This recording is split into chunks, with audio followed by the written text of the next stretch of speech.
I'll film Dad loading while I talk to y'all a little bit, give y'all some updates. The Mccormick, if anybody's wondering about it, it was still acting up after I did that video. As the day went on, it kept getting a little worse. And then yesterday we tried to square bale with it after we adjusted the linkage that puts it into gear.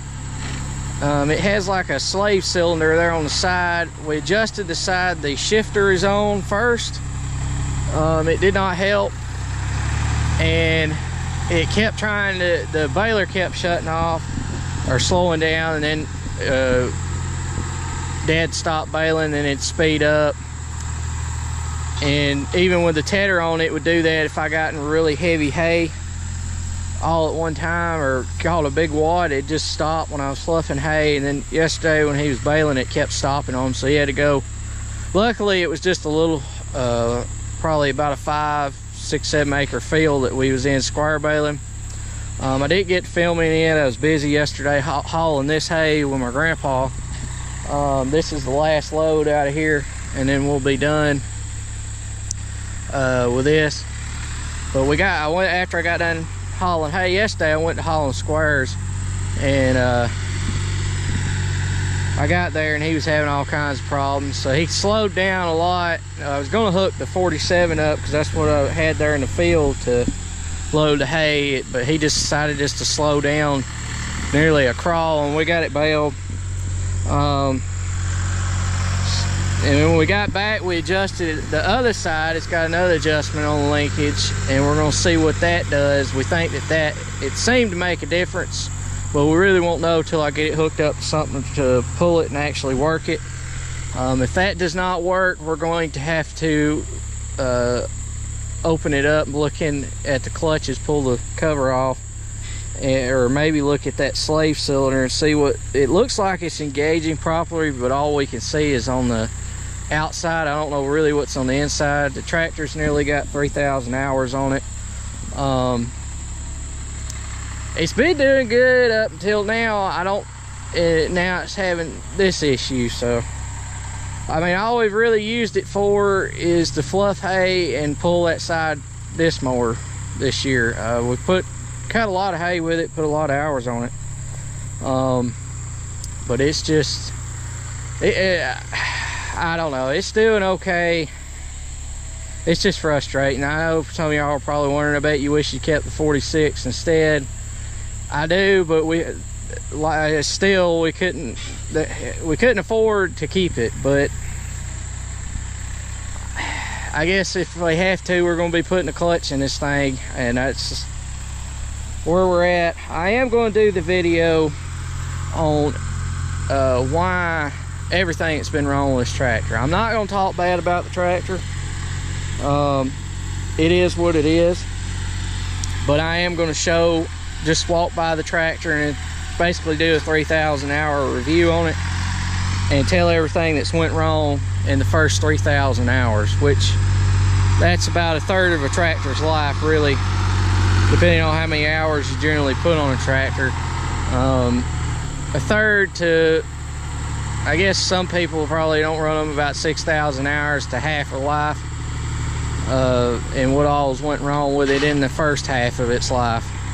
But I'm not going to say anything more bad about it. I'm just going to put out there what's happened with it, and that's what it'll be. And that's it. I want to talk too a little bit about this trailer. I love this trailer, this big texx. It handles great going down the road. It doesn't flex a lot. It's just a good trailer. It's built heavy. I'm really having an issue with this thing is the tail end. I mean, you can see it. I mean, it's not even loaded, and this trailer, I mean, there you go. There might be 3 or 4 inches of clearance on this thing. It drags everywhere. It just drags everywhere. I don't even care if you're in a flat field or flatter field like this one is. You've got to be careful or this thing drags. If it's, everything about this trailer I love, except for that. I feel like Big Tex needs to go in and redesign their dovetails and get more clearance out of them. I love the pierced frame. That's one reason why it's lower, is because it has a pierced frame to lower the center of gravity. It's great. You can reach over, change stuff down without even getting up on the trailer. It's easy to climb up on it. I can actually stack the top run on this trailer easily with the Duets that doesn't have that much of a reach. But the darn thing, it drags everywhere we go. I know before I talked about, we was thinking about selling the other trailer, the Hooper that we've had for so long, and possibly to cut back on the trailers. Here late, we've actually been throwing around the idea of selling both. Selling this one and the Hooper, and going back and buying a 36 foot with 10,000 pound axles. This one has 12, but with 10,000 pound axles and a 36 foot. The other trailer is a 34, and this one is 40 foot. Obviously, I love the 40 foot having it, but I think a happy medium would be about a 36 foot.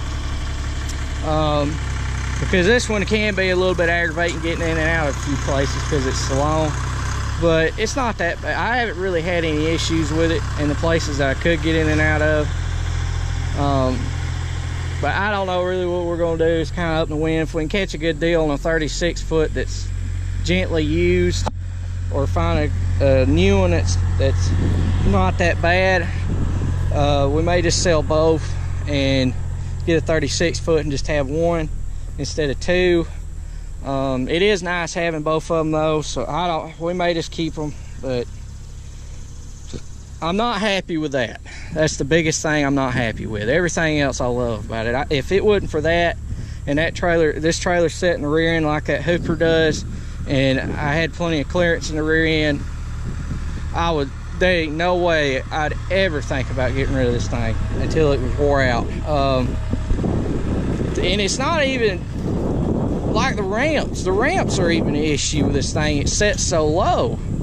I mean, it's loaded evenly, set in the first row on top, but it's set so low that sometimes the ramps won't even fold down all the way. They're sticking up there, and I have to jump on the end of them just to get them to go down. And that's too low. It's too low.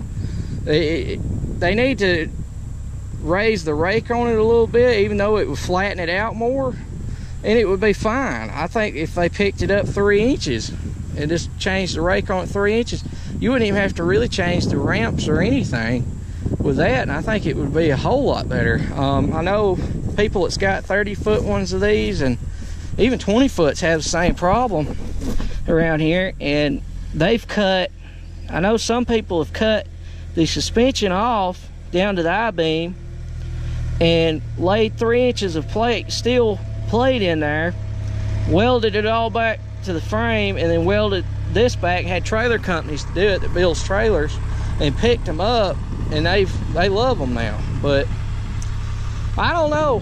I mean, it's kind of I love the trailer, but it's just aggravating sometimes. But I get around pretty good with it, but it's just more of a nuisance than anything. And I just want to tell y'all I'm sorry too. I've been so busy this week, I just have not had time to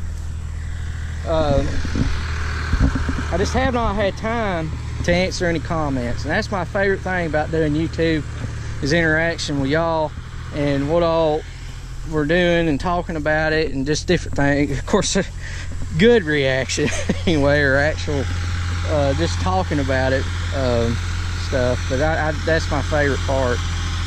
And I'll drop the ball this week on answering comments. But yeah, I've just been so busy, I hadn't had time. By the time y'all see us, I'll probably have went back, hopefully, and answered everything. But I worked Sunday, I've worked all this week, and the way this week's going, if it continues, I'm gonna have 90 hours in this week, if not better. So at the rate I've been going, but we're getting stuff done, and that's the main thing. While it's pretty, I'm trying to get all I can done, because they're saying next week it's going to go back to raining a bunch, and I'm trying to get this done. Right now I've got a bunch of custom work, I've said it before I think in other videos, to get done that we've got to get to, and then I've got square bales coming up. My square bale fields, one of them is just, I mean, it's basically ready. It's getting really close, that I've got to do.